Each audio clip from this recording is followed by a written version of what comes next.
Tonight, high death rates, dirty wards and plummeting morale. The Surrey hospitals condemned in a government report as two of the worst in the country.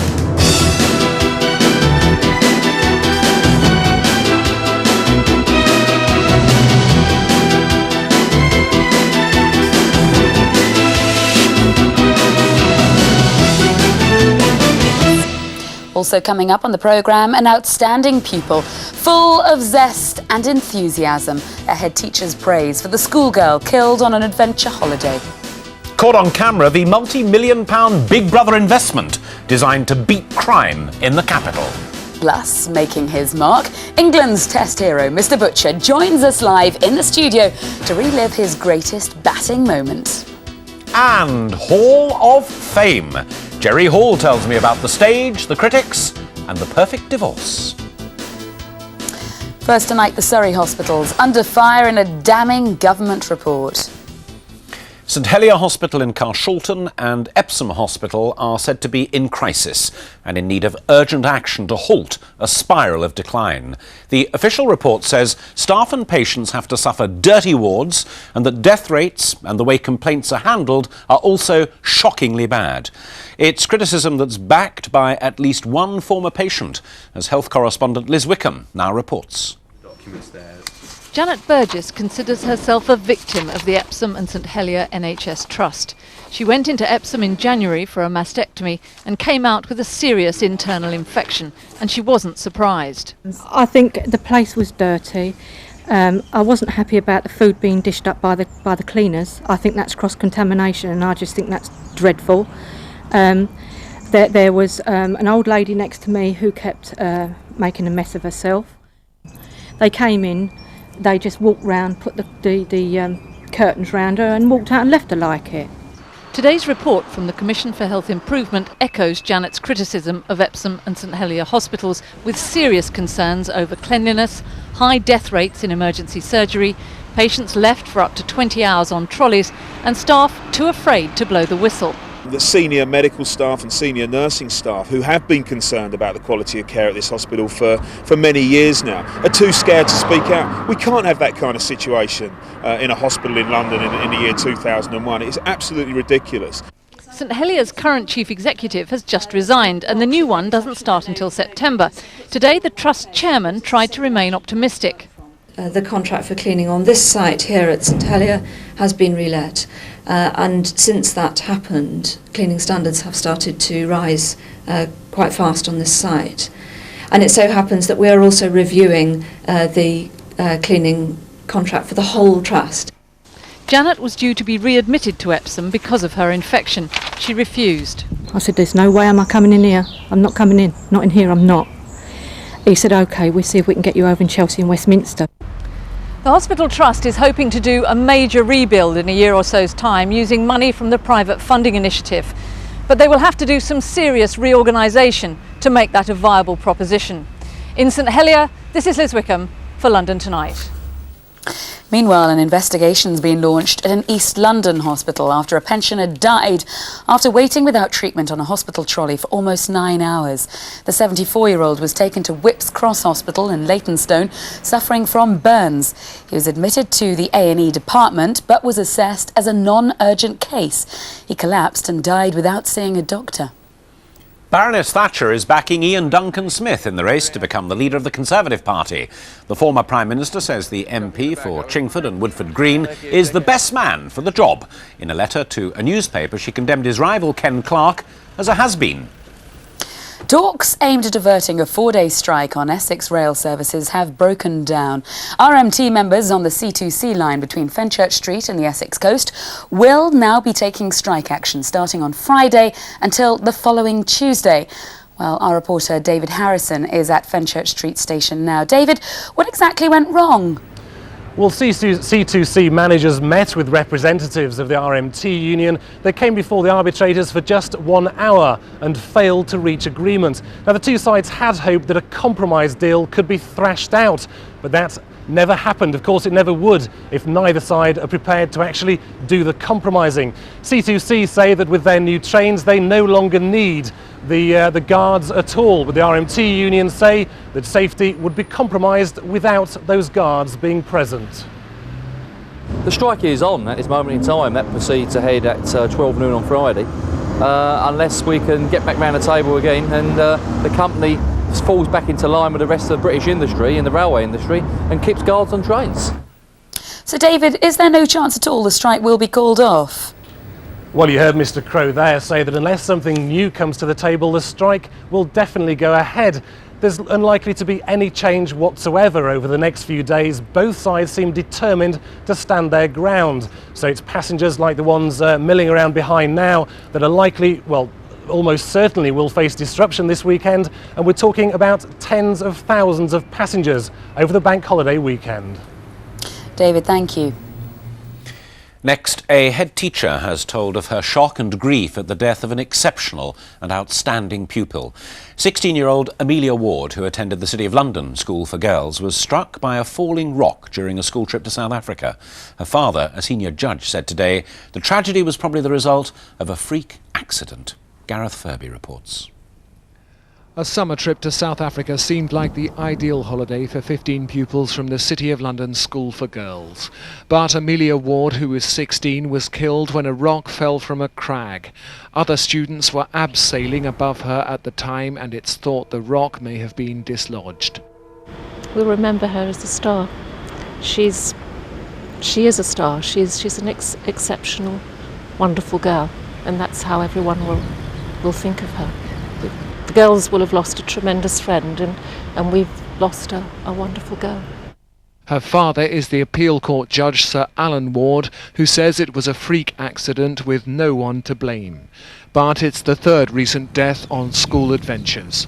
In July, Amy Ransom, who was 17 and from Buckinghamshire, died in Vietnam after falling from a mountain path. A month earlier, Bhumi Shagaya, who was 11 years old and from Brixton, drowned in a lake during a school outing to France. I think the thing to focus on is the fact that a lot of things are going right for 100,000 children a year going abroad on these adventurous trips, all of whom, virtually all of whom, have the most fantastic time and benefit from the experience enormously. And I think it would be an enormous shame to overreact to all these tragic accidents, but they are tragic accidents. Amelia Ward's body will arrive back in Britain tomorrow, a day before she was due to find out her GCSE results. This is Gareth Furby for London Tonight. The £4 million spent on policing this weekend's Notting Hill Carnival will be the most expensive public order operation yet.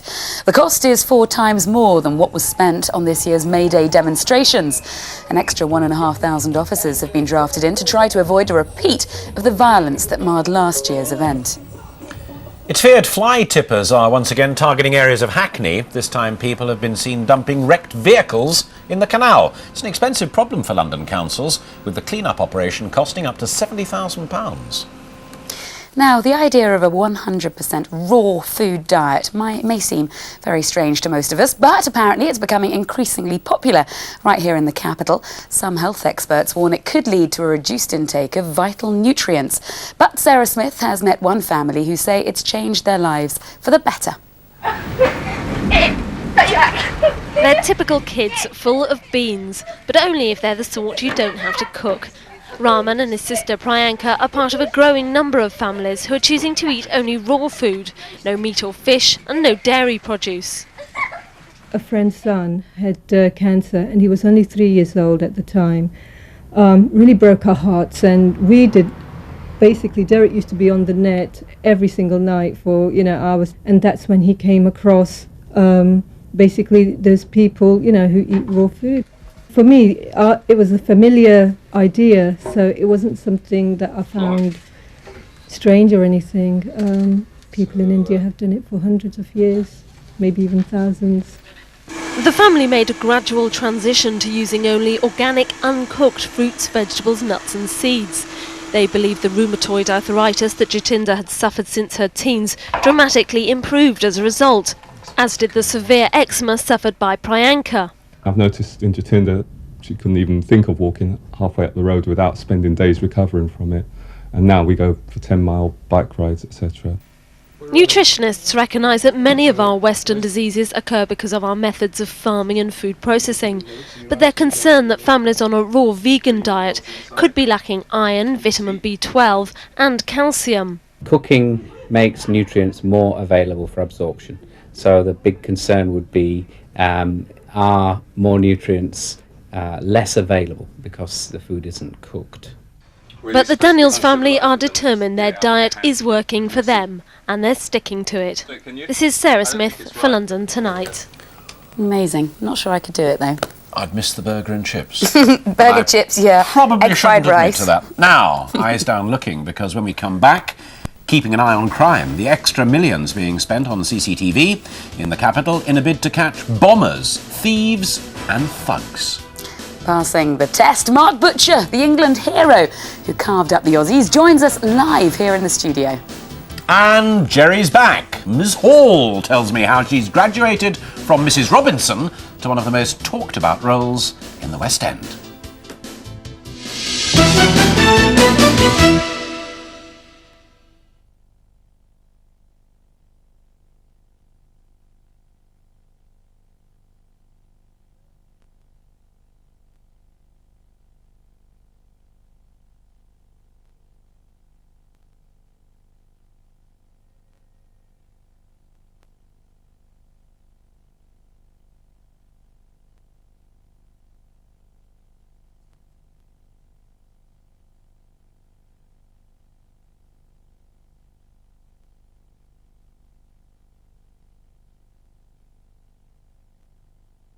Yep, ready to go.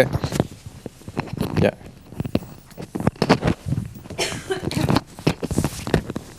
Yeah, lovely. Yeah, fantastic. Thank you. Mark, have a few words for level, please. Sound. Yep. Evening, everyone. Right.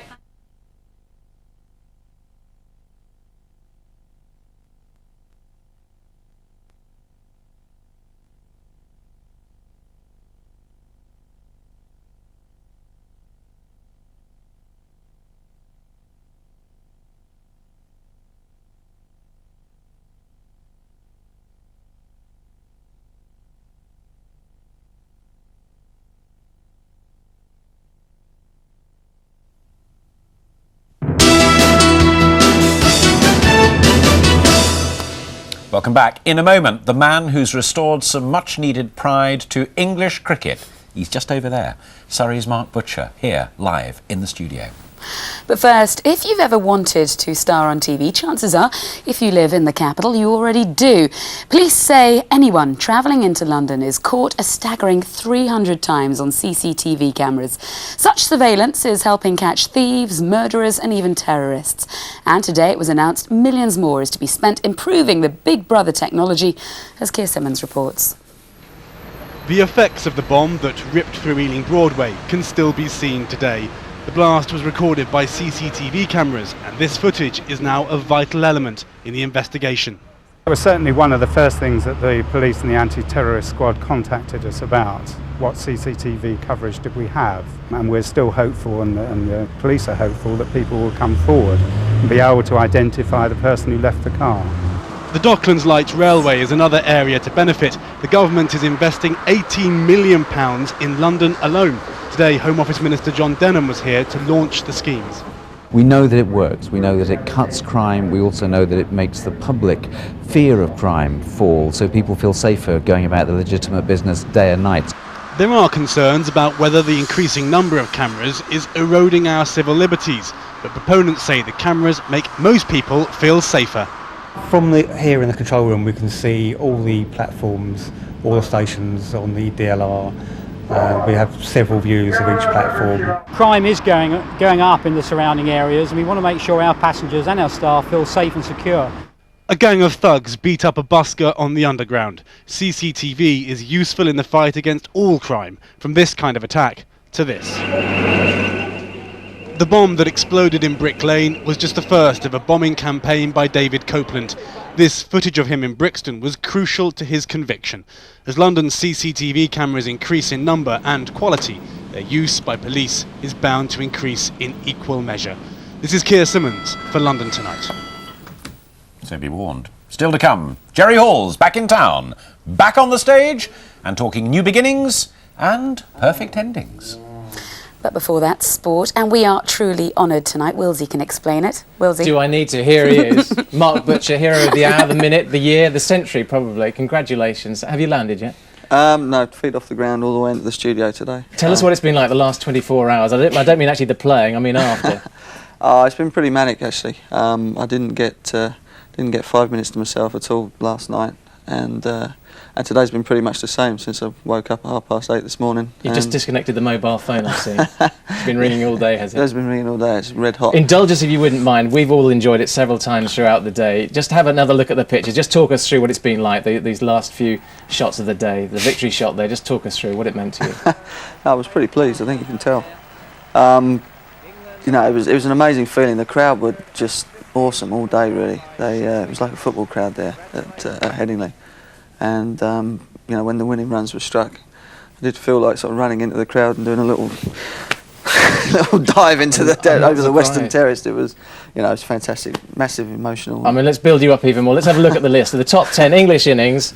Here we are. Oh, look at that. Mark Butcher, number 8, just above Len Hutton, and in the same company as Ian Botham 20 years after he did his thing at Headingley as well. And what does that feel like? Yeah, well, you know, that's wonderful. I don't know if that's official. It is official. It is yeah, official. That's right. Well, you know, it's incredible. It still hasn't sunk in yet. I haven't seen it. I haven't seen the innings yet, and wouldn't mind getting a chance to see it maybe tomorrow. So we'll send it to you next year, number 1.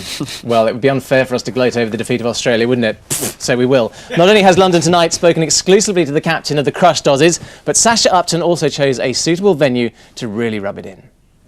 He may still be smiling, but defeat at Headingley hurt Gilchrist badly, and there was only one place for him this afternoon, the Tower of London. Australia have completely dominated England all summer, cruising to victory in the Ashes series. But yesterday, at last, a glimmer of hope at Headingley with Mark Butcher's awesome innings and unbeaten 173. Glenn McGrath had made a mockery of England's batsmen during the first innings with an outstanding 7-wicket haul. But all the Aussie bowlers were rendered helpless as Butcher set about creating his own piece of Test match history. It made me cast my mind back to Pat Rafter when he lost the Wimbledon final. I just saw, you know, we were there and I saw his face. He walked up to Goran Ivanisevic, had a big smile on his face. He just lost the Wimbledon final, and I thought, well, you know, if he can handle it, he knows a guy had produced his best to beat him on that day. And it felt a bit like that yesterday, but, you know, so be it. Life goes on. The crown jewels may be priceless, but even they aren't as special as winning the Ashes series. The Aussies have got what they came for, but will now have to put defeat at Headingley to the back of their minds as they go for glory at the Oval. We've accomplished a lot over a couple of years, and well, you know, we're proud of that. But as I say, England played better than us yesterday. They got the result, so now we've got a challenge to try and accomplish something new, and that's a win at the Oval for nearly 30 years. Anne Boleyn may have lost her head at the Tower. Adam Gilchrist may be a little luckier. His declaration may have cost Australia a 5-0 whitewash. They haven't beaten England at the Oval since 1972, and Adam knows his head's on the block if he fails to deliver. At the Tower, this is Sasha Upton for London Tonight. Shall I let you out now? Please. A caged Australian captain, a dangerous man? Very dangerous, yeah. You know, even when you stood behind him at slip, you're not out of danger from the sort of the power he can get into his shots. You know, he's a great guy as well. We'll come on to the Oval in a minute, but let's just talk about some of the other contributing factors to yesterday's success as well. How important is Nasser Hussain to have a fit Nasser Hussain back and playing well in the England side? Yeah, very important. His innings, 2 innings in the game, after very, very little cricket and a couple of nasty breaks of the hands, were real gutsy stuff. He came out there, put a bit more steel into the middle order, if you like, and you know, twice in the game we put together a couple of decent partnerships that sort of got Australia a little bit nervous. And you know, he's a great competitor, Nass, and it's good to have him back in the Let's side. have a quick look at the Test squad for the Oval. An interesting one there. Phil Tufnell back in at the Oval. Yeah, the cat. Last memories of the cat at the Oval will be doing his little victory jig down the wicket, waving his hand, as he got 11 wickets against Australia there before. So you know, if he gets a game, he'll be a handful. And a final comment about Mark Butcher now, back at the Oval, back as an established member of the England side. What does it mean tonight? You know, I'm just looking forward to it. I'm really looking forward to it. I hope the crowd gets behind us. I'm looking forward to getting a bit of a roar when I walk out there. I'm sure you'll get more than that. Thank you so much for coming in this evening. It's great to speak to you. Cheers. Mark Butcher. Well, it seems a shame to spoil it all with a bad news story, but Mark Butcher's mood is a complete contrast to Glenn Hoddle's this evening. This is why the Spurs boss is quite so upset. Red cards for both Gary Doherty that led to the penalty in the 1-1 draw against Everton last night, and then Gustavo Poyet. Hoddle has said he will appeal against the decisions made by referee David Ellery. Hopefully no such controversy in tonight's Premiership match at Highbury, although recent encounters between Arsenal and Leeds suggest it could have its moments. The Gunners looking for a second successive win after Saturday's 4-0 win over Middlesbrough. A quiet evening for you this evening? Yeah, definitely. Need to get some kip, I think. I bet you do. That's great. That's it. Thanks to you. Well done, Mark. Thank Brilliant. you. Finally tonight, another great showbiz interview with a woman who's gone from being a leggy Texan model to Mrs. Mick Jagger and is now taking Theatreland by storm. Tonight, Jerry Hall graduates from her role as Mrs. Robinson to a very different character. Purple velvet pyjamas, angora, a red bow, ermine and pearls, a leopard hat, a silk kimono, sweatpants, a tattoo, an electrical shock device to keep unwanted strangers away. Oh, yeah. I'm delighted to say that this afternoon I had the pleasure of meeting Miss Hall, and I asked her about her latest venture as a serious stage actress, harsh theatre critics, and of course, life after Mick. It's a very, very well-written, very funny play, and I do it as if I was talking to my girlfriends, you know, and making them laugh. It's very funny. It's got some very moving bits, you know, it's very honest, very, very poignant. This play is exploring all the aspects of things that can happen to women. And I think it's a wonderful thing. It's a real celebration, you know. The last time you were in the West End, I saw you in The Graduate and thoroughly enjoyed it, but some of the critics had a real pop at you, despite the fact that you are Jerry Hall, the former Mrs. Mick Jagger, been there, done it all. Do negative critics hurt you? I don't read my reviews. I'm not doing it for the reviews. I'm doing it because I want to do it. You know, I'm there having a really good time, and I think that the audience can feel that when you're enjoying yourself. I think it allows them to relax more into it. Does it ever worry you that you might be an example of what some people call trophy casting? You know, we've got Jerry Hall in the piece, therefore the theatre is bound to be full. I mean, business is business, but and I think everyone likes to have a good laugh at something a subject which is taboo. Mm. Is talking to you about Mick taboo? Well, we're very, very friendly, so you know, it's not like. But I don't especially like to sort of talk about it a lot because I feel it's the past. You know, we're very friendly. We had a fantastically friendly divorce. We're still a family because we have 4 children together. But I mean, one of the things I think was one of my great achievements was to have a friendly divorce. It's quite unusual.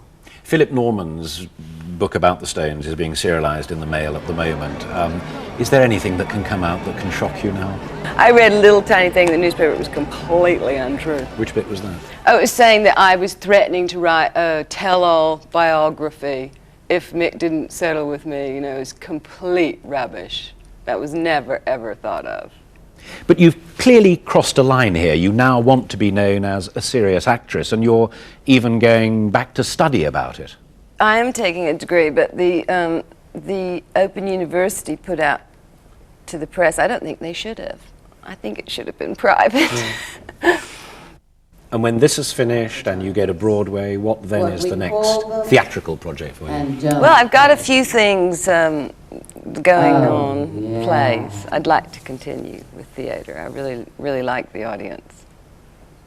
And not like Linda Evangelista, we're not going to see you back on the catwalks. I don't think so, but you never know. Sometimes they pay so much money. Well, we wish you every success with a very important piece of work. Thank I know you. you've only had one set of rehearsals today, but... Yeah, I just met the girls and we worked together for the first time today and we're opening tonight. Great cast. Yeah, great characters. Fabulous. Have a great night, and thank you very much for talking to us. Thank you. Quite a lady. You were a bit doughy-eyed there, I was very Alistair. doughy-eyed. I think she's terrific, and she's friends with another person I rather like and admire. And you can see Jerry at the New Ambassadors Theatre in West Street in the West End.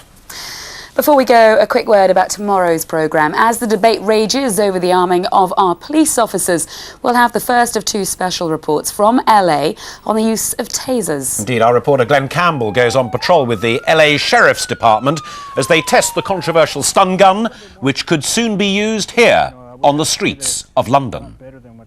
There's no fighting it. I mean, it just takes over your reflexes, and basically you're no good. And in part 2 on Thursday, Glenn becomes the first British television reporter to experience for himself the weapon's devastating 50,000 volts and asks, is this the way forward for crime prevention in the capital? Very brave man. He looked terrified there. It's a hell of a report, and worth very, watching. very focusing on those of you who may not be on the right side of the law. Good night. Good night.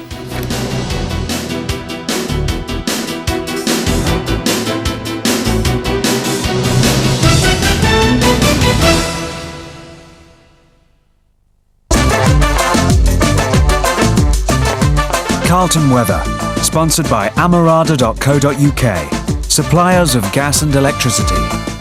Hello, good evening. It's dry tonight. Some mist patches to watch out for, but temperatures are looking mild, if not uncomfortable in the city itself. 17 to 63 in Fahrenheit. Into tomorrow morning, a touch more in the way of cloud than we saw this morning, some brightness as well.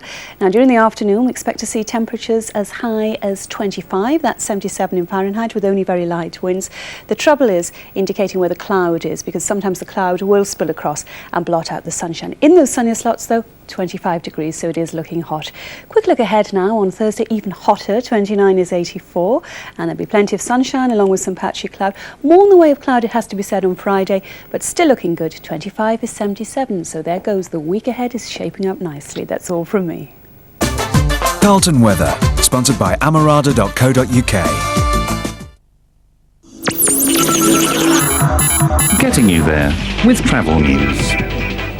Hello, I'm Julie Maddox taking a look at your traffic and travel, starting with an accident on the A10 Tottenham High Road, which is closed at the junction with Phillip Lane. Long delays all around the area. Whilst in central London, security alert earlier had closed Oxford Street. Now, it has been open for some time, but this is still the chaos left in the area of Regent Street. If you are around there, please take extra time. It's going to take a long time to get home this evening. That's how it's looking on the A40M coming out to the Paddington Slip Road. You can see on the camera, very slow moving today, and onto the motorways, and the M1 is still very slow northbound because of a couple of accidents earlier on this afternoon. Now, they've been cleared, but the tailbacks haven't. You can still see it sluggish there from junction 6 out towards junction 8. Public transport, Oxford Circus Station is still closed for tubes. That's because of the earlier security alert. See you tomorrow. The Travel News Hotline, 0900 102 2222.